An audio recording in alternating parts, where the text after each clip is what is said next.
Espero que você esteja bem. Nesse último bloco da aula 3 sobre demografia do mundo do Brasil, vamos falar sobre o censo de 2022, o último censo que houve no Brasil, portanto, aquele que tem mais atualização dos dados relativos à população, né? E também é comum aparecer na prova questões muito relacionadas ao censo. Seria o quê? Os dados mais quentes, né? Os dados mais atualizados sobre esse assunto. Então é muito importante essa aula nesse sentido de se atualizar, né? Outra coisa, antes de começar, né? Outra coisa que eu queria falar é que, bom, o censo, para quem não sabe, ou para até mesmo quem sabe, né, lembrar disso, é uma contagem da população feita a cada 10 anos pelo IBGE, Instituto Brasileiro de Geografia e Estatística, um dos principais institutos sobre esse tipo de objetivo, né? De contagem da população e outros assuntos relacionados. Porém, devido a vários fatores, a uma conjuntura de fatores, o censo de 2022 era para ter ocorrido em 2020. Nós tivemos dois problemas. O primeiro dele foi a própria pandemia, que impossibilitava a visita dos agentes censeadores nos domicílios, e também por uma queda do investimento para fazer o censo, que acabou impossibilitando ser feito, né, nesse momento, e também em 2021, então ele ficou para 2022, tá, com uma metodologia um pouco adaptada, mas que, de certo modo, aí atende, né, segue muitos padrões que foram feitos antigamente. Algumas coisas mudaram, né? Uma que eu estou lembrando aqui, por exemplo, é o termo favela, que antes tinha sido retirado, e ele volta para como uma forma de caracterização do espaço, né? Enfim, outros temas que mudaram em relação ao último 2010, mas o que nós queremos ver agora é o que ele traz de novidade, principalmente ao que quebra um pouco, né, a cabeça, no sentido de as expectativas, muitas delas não foram atendidas, né, não foram confirmadas, e aí foi uma surpresa alguns dados que eles trazem. Então vamos lá. População aumentou, né? Continuando essa evolução aí do Brasil, que a gente vê desde 1872, a população de fato aumentou, mas a taxa já foi a menor já registrada. A população em 2022 do Brasil é de 203 milhões, cresceu entre o último censo de 2010 para agora 12 milhões,3, né? E a taxa de crescimento anual foi, portanto, de 0,52%. Foi a menor desde 1872. E no censo de 2010, que foi de 1,17, ou seja, uma taxa já baixa, mas conseguiu ser ainda menor, né? Lembrando, gente, eu vou falar isso sempre, que não confundir o percentual com os dados absolutos. Lembrando que foi um aumento anual de 0,52% sobre a população total, de 200 milhões, 200 e alguma coisa milhões. Né? Ou seja, em números absolutos isso é bastante pessoas. Né? E aí, vendo esse padrão do ritmo das fases demográficas do Brasil, nós tivemos em 1940 uma queda da mortalidade, em 1960 uma queda da fecundidade, em 1970 foi registrada a queda da taxa de crescimento, e entre 2030 e 2040 é esperado a redução da população. Né? Pela primeira vez nós vamos registrar essa redução da população total. Tá? Lembrando também outra coisa, que se tratando de um país tão grande quanto o nosso, com muitas diferenças regionais, algumas áreas já podem apresentar uma redução, enquanto outras mantêm o crescimento. Tá? Nós vamos ver isso aí mais para frente aqui, mas existe muitas disparidades regionais no Brasil, isso não é novidade, mas que reflete também no padrão demográfico. Esse gráfico daqui mostra então o comportamento da taxa de crescimento anual, e aí nós podemos ver, né, de 1960, né, uma queda acentuada da taxa de crescimento. Então, portanto, se espera que o próximo censo, de 2030, provavelmente vai registrar um aumento muito pequeno da população, ou até mesmo já registrar uma redução da população brasileira, visto que esse crescimento envolve crescimento vegetativo, natalidade menos mortalidade e também saldo migratório. Outro ponto importante, Centro-Oeste passou a ser região com a maior taxa de crescimento. Então, o Centro-Oeste, tá errado aqui, né? Cresce não. O Centro-Oeste cresce anualmente 1,23%, o dobro do crescimento médio do país, como nós acabamos de ver. Em 2010 foi de 1,9%, então acaba mantendo aí uma taxa de crescimento alta. Houve uma alta da taxa de crescimento e uma tendência contrária ao restante. Pessoal, outro erro aqui, tá? Desculpa. Em 2010 foi de 1,09, tá? Desculpa aí pelo esse erro, outro erro de digitação. O que eu quero mostrar aqui é que o Centro-Oeste está aumentando a taxa de crescimento, né? Isso é bem interessante, né? Então, houve um aumento da taxa de crescimento, então é uma tendência contrária ao restante do Brasil, tá?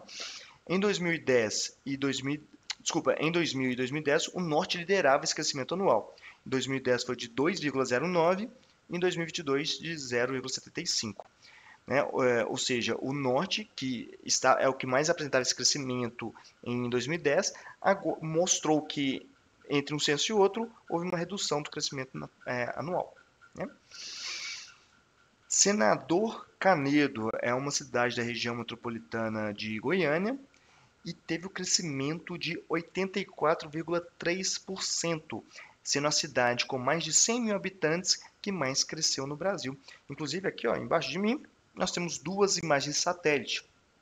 Parênteses aqui que eu quero abrir. Imagem de satélite, pessoal, para estudar várias coisas, inclusive transformação do espaço urbano, é muito bom, tá? Por mais incrível, estranho o que eu vou falar, mas eu uso muito isso como uma espécie de hobby, né? Eu gosto muito de fazer isso a partir de um software que é o Google Earth Pro. É um software de código aberto e você consegue ali pegar as imagens, igual o Google Maps utiliza, e fazer uma imagem de satélite de diferentes tempos, né? Você consegue fazer uma espécie de evolução histórica daquele mesmo local.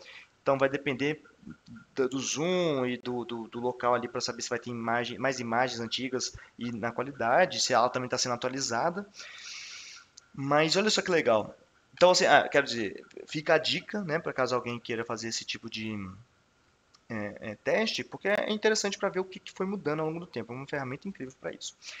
Mas o que eu quero mostrar aqui, né, utilizando essa mesma ferramenta, em 2010, essa mesma cidade, aí ó, a primeira imagem satélite é isso, e em 2010, ou seja, registrando aí o censo de 2010, o último censo, o penúltimo censo, e a imagem de baixo, a mesma cidade de 2022. Olha o tanto que isso modifica o uso e ocupação do espaço, né? Isso é visível nas imagens de satélite, como que essa população ali foi se realocando nesse local, né? Se transformando o espaço, né, por esse aumento da população. Né? Então você vai ver que não é só população, não só é loteamento, mas também isso pode vir com indústrias, pode vir com expansão de algumas estradas. Mas é interessante também saber que ela está muito próxima à Goiânia, fica na região metropolitana, limítrofe à Goiânia, então tem toda ali uma relação com a capital de Goiás, né, com essa dinâmica da população de Goiás. E aí, né, isso que eu estou querendo dizer aqui, a análise das regiões metropolitanas, né, as cidades, isso é muito importante falar. Mais uma vez, chamando atenção sobre analisar regiões metropolitanas. Cidades satélites de regiões metropolitanas se destacaram pelo crescimento, tá? Muitas delas. Então, tem ali a sede da região metropolitana, que às vezes ela não cresceu, mas as cidades satélites cresceram. Eu vou falar disso mais para frente, tá? Mas aqui é um caso muito forte sobre isso que está acontecendo, né? As cidades periféricas das regiões metropolitanas estão crescendo. E além disso, né, isso fala de uma, podemos chamar de uma descentralização concentrada, né? A população desconcentrou da sede, porém concentrada nas regiões metropolitanas. Outro ponto, Sudeste ainda concentra quase metade da população. O Sudeste tem ali 84,8 milhões de pessoas, ou seja, 41,8% da população total do Brasil, com a taxa de crescimento em 0,45. Crescimento pequeno, porém crescendo. E a menor taxa de crescimento é do Nordeste, de 0,24. Mas a população do Nordeste é a segunda maior do Brasil, com 26,9% de toda a população brasileira, seguida do Sul, com 14,7%, Norte, 8,5% e Centro-Oeste, com 8%. Esse gráfico aqui embaixo de mim mostra a distribuição da população por estado. Então, quando se fala de Sudeste, vamos falar especificamente, né, essa questão de maior representatividade da população, São Paulo, Minas Gerais e Rio de Janeiro, né? Então, você vê ali o Espírito Santo, não repete essa tendência de ser muito populoso quanto esses outros estados, então acaba sendo essa consideração, né? A Bahia ali também, do Nordeste, sendo uma das mais populosas. Quarto ponto. Algumas capitais diminuíram em população, enquanto outras cresceram. Isso ainda não temos estudos aprofundados para dizer cada caso, quais são as motivações para cada caso, por que a população diminuiu nessas capitais, por que outras aumentaram. Mas algo novo acontece aqui, que são as capitais perdendo população, né? E nesse gráfico nós temos aí todas as capitais, se não me engano, e aqui mostra o quê? A primeira ali, Salvador, sendo a que mais perdeu população em porcentagem. Então, perdendo até 10% da população. Então, aí tem a população em 2010 e a população em 2022. Seguida de Natal, Belém, Porto Alegre, Recife, Belo Horizonte, Rio de Janeiro, Vitória e Fortaleza. Então, essas foram as capitais que perderam população. Todas as outras ganharam, né? Sendo a que mais ganhou população, que mais cresceu em proporção, Boa Vista, com 45% a mais da população. É um aumento muito expressivo. Mas olha só, aqui tem os dados absolutos também. Reparem que São Paulo, apesar de ter crescido só 2%, em números absolutos, se eu não me engano, ali foram os que mais cresceram em números absolutos. Quase 200 mil, alguma coisa assim. Ou seja, é interessante ver esses dois dados, porcentagens, que é muito importante ver que uma população, né, que uma cidade que não era tão grande, que cresce muito, mas também aquela cidade que é muito grande, e mesmo que ela cresça pouco em números absolutos, é muita população, tá? E aí é o ponto que eu queria falar, né, que eu comecei a falar ali sobre região metropolitana de Goiás, mas eu queria pegar um outro exemplo prático, por exemplo, um exemplo, Belo Horizonte, que é uma capital que perdeu população também, mas nesse mapa nós vemos que, ainda que Belo Horizonte tenha perdido, e algumas outras cidades da região metropolitana também, ali tá muito pequeno, mas Caeté e Baldim também são cidades que perderam população. Reparem que todo o entorno ganhou população. Tá? Então, tirando Caeté e Baldim, que são essas cidades ali no extremo norte e no leste de Belo Horizonte, todas as outras ganharam população, inclusive algumas muito, né? Cresceram entre 3% e 4% ao ano, como Lagoa Santa e Esmeraldas. E também Sarzedo. Quer dizer, isso aqui mostra que mesmo que a capital tenha perdido, as outras ganharam.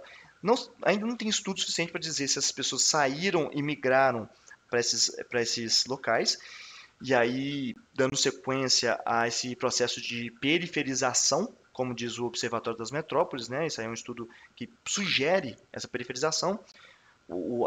Tem uma valorização do preço das terras na capital, que é mais central, por isso preços mais caros, né?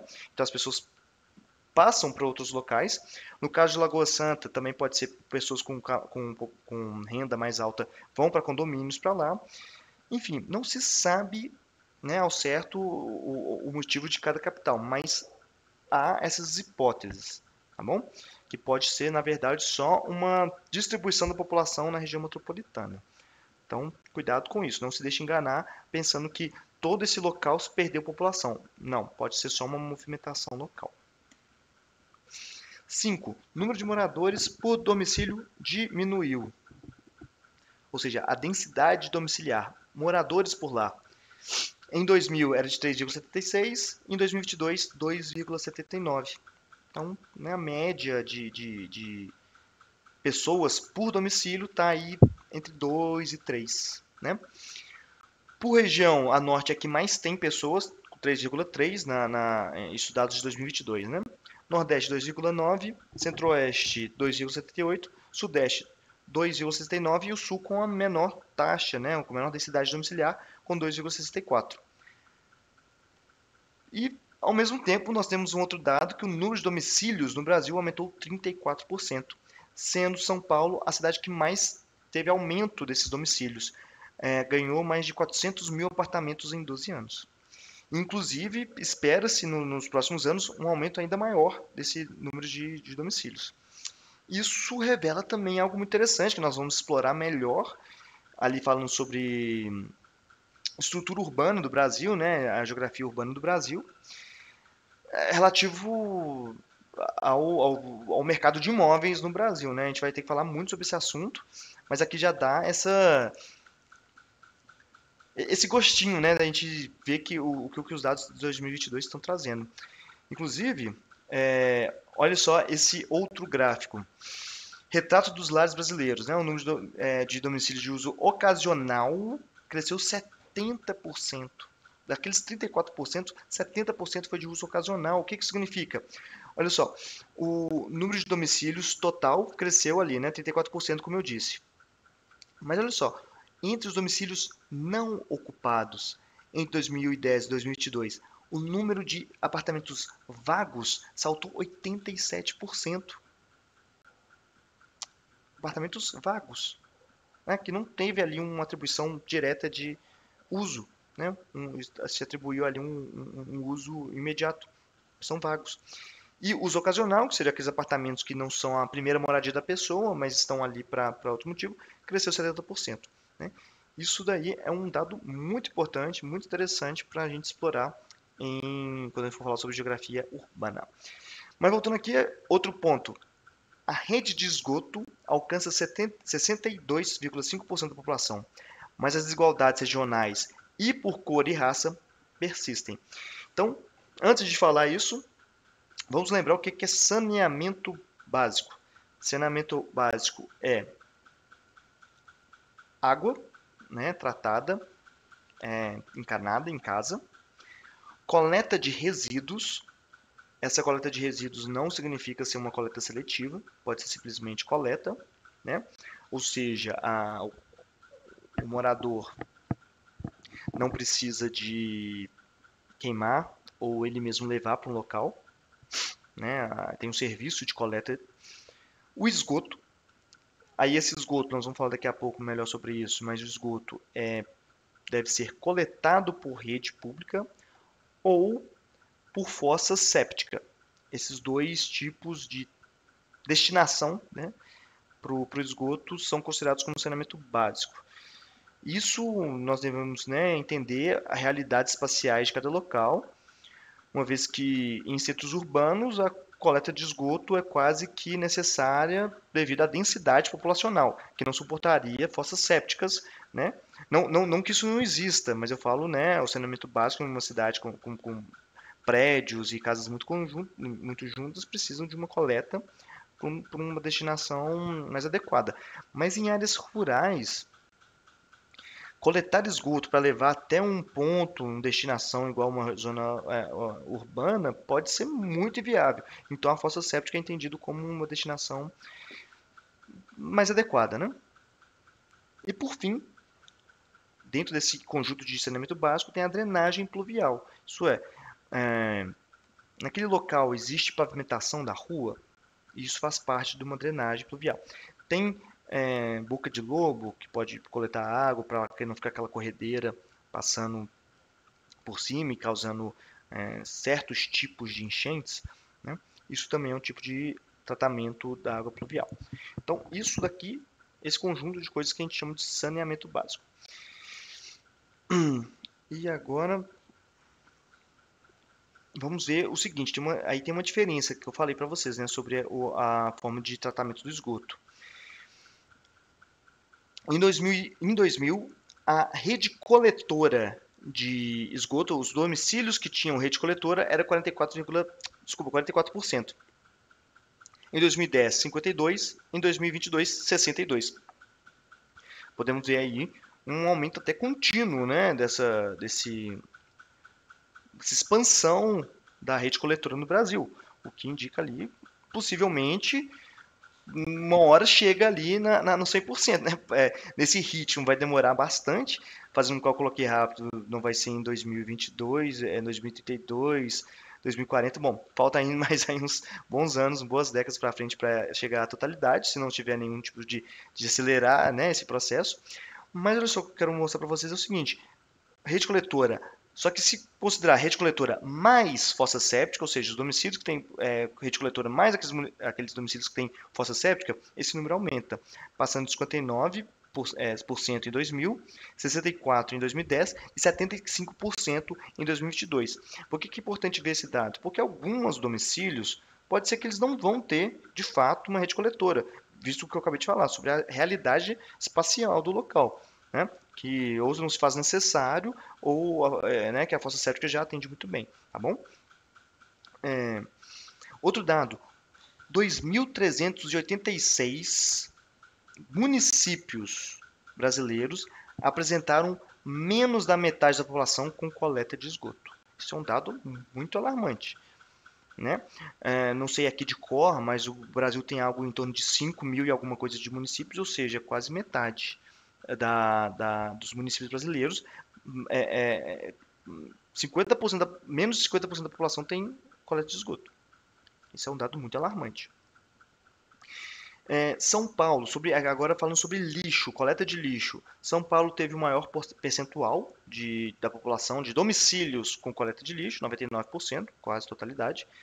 E o Maranhão teve o menor percentual, 69,8%. Então o Brasil está entre esses dois dados.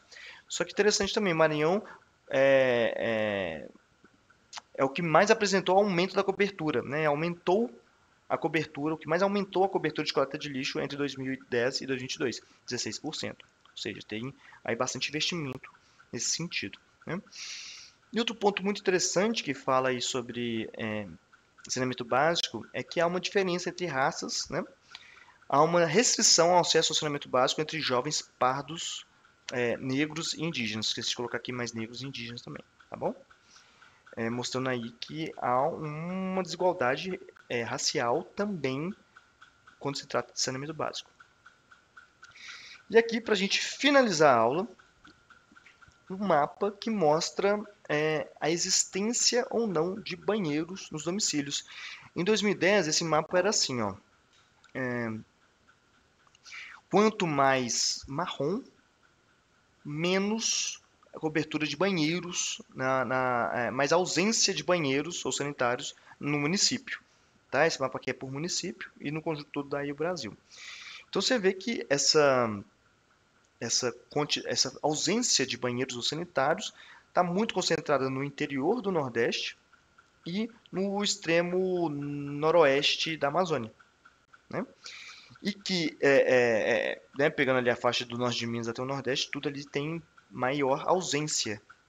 Só que em 2022 constatou uma evolução, né? Muitos municípios sequer têm ocorrência de ausência, então esse dado em branco, né, os municípios em branco são aqueles que não ocorreu domicílio sem banheiro.